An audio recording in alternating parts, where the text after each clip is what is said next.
Are you allowed to bring any weapons onto the moon? What about even a pistol?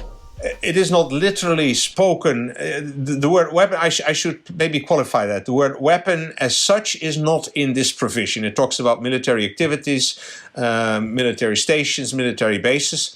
So weapons which are exclusive to the military are by definition prohibited.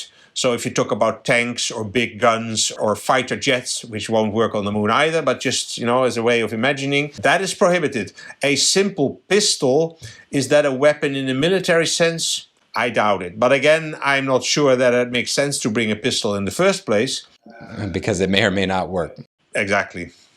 And what about as an American, if I'm on a base on the moon, do I have my Second Amendment right to bear arms? The right to bring any arms to the moon is limited by what the Outer Space Treaty says. So if the arm is something that is used for military purposes, like a tank or a machine gun or things like that, the answer is no.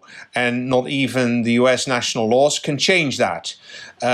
Whether when you talk about a pistol or something like that, which is not subject to this limitation of military arms, military munitions, then it becomes a different matter. Now, any US law can only extend to US settlements, not outside, and can only extend to US citizens. So whatever a Chinese is entitled or not entitled to carry around is not for the NRA or the US authorities to decide.